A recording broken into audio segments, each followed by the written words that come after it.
Of capital decisions, and David Shern of Mental Health America to step forward and say a few words and present Patrick with just a small token that we hope he will keep and cherish as a memento of what the addiction and mental health community feel for him. We don't have this well choreographed, but Carol and David.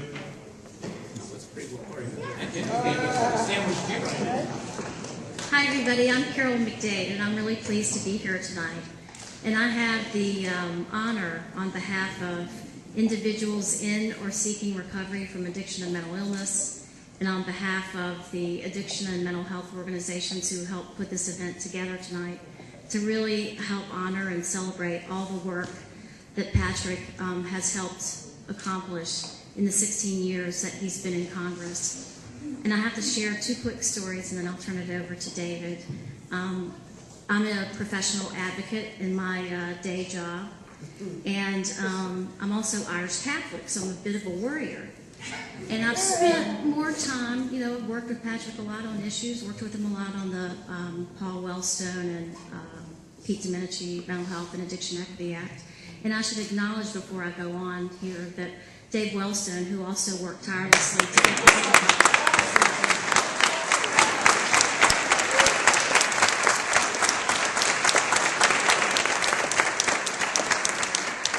Dave, we couldn't have gotten it passed without your help either.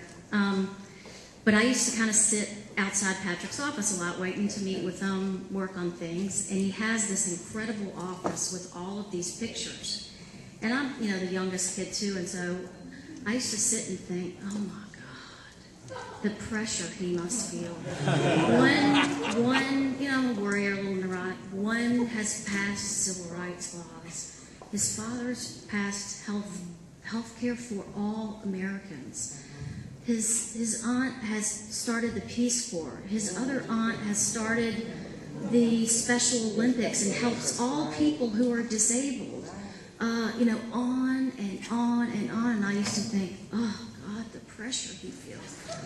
For him, I'm a worrier. And then I went in there like a year ago, and I thought, after we passed the parity law, and I thought, the legacy lives on. He passed the civil rights law for people.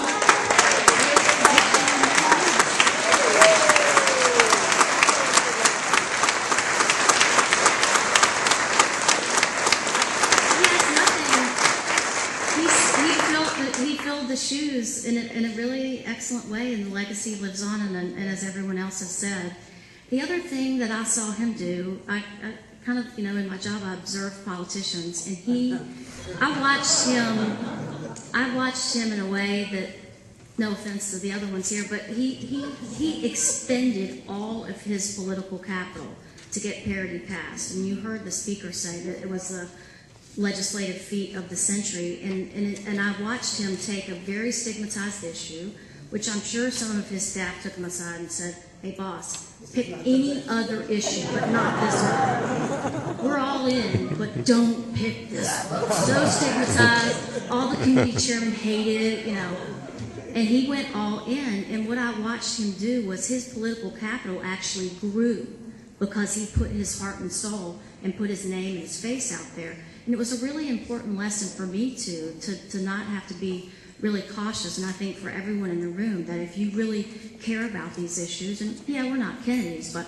if you really care about these issues, and if you really put all in, people feel the authenticity of it, and our political fortunes and our ability to succeed can also grow, like I watched Patrick's grow. So I just want to say, on behalf of everyone in or seeking recovery and all of the addiction and mental health organizations here, you helped really change the trajectory of the lives of people like me and you and all of us out here, and we are deeply, deeply indebted. Thank you.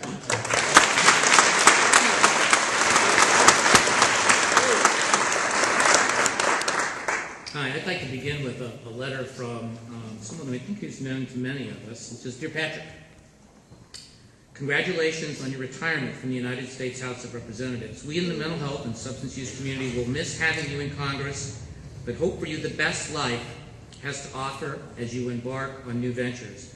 I enjoyed working with you on the passage of the Paul Wellstone and Pete Domenici Mental Health Parity and Addictions Equity Act, an act that was not named by a focus group. That's my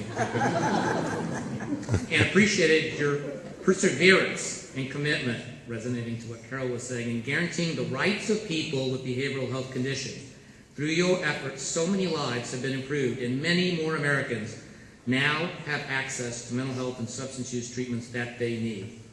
As you celebrate your future and reflect on the past, you can take great pride in your accomplishments. I'm delighted that you plan to continue your mental health advocacy. We need you, and I look forward to working with you in the years ahead. Jimmy joins me in sending you our warm best wishes for happiness and fulfillment. Sincerely yours, Rosalind Carter. It's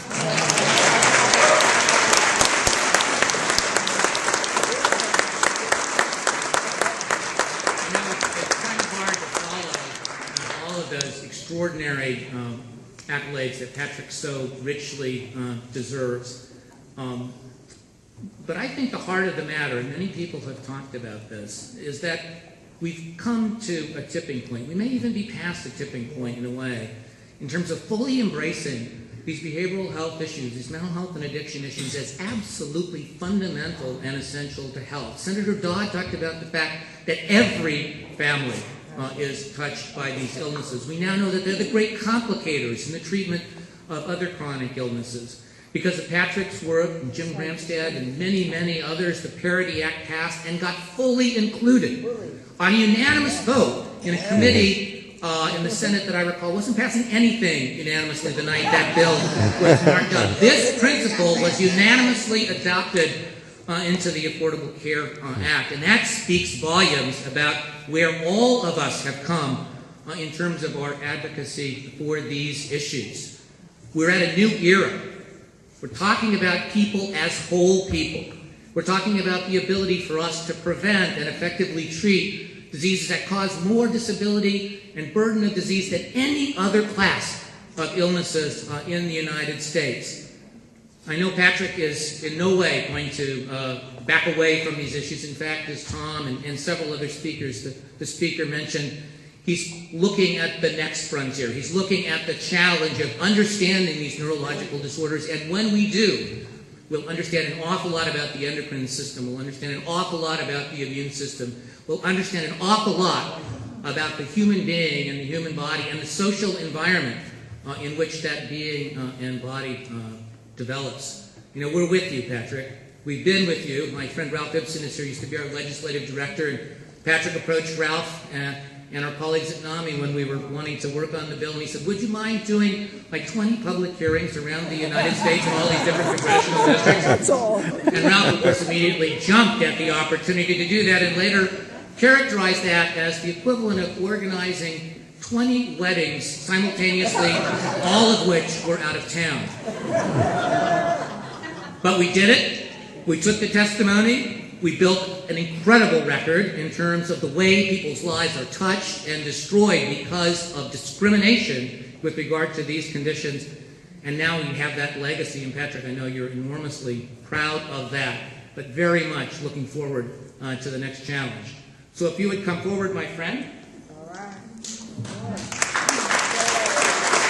We've got something for you. To the Honorable Patrick Kennedy, we express our gratitude.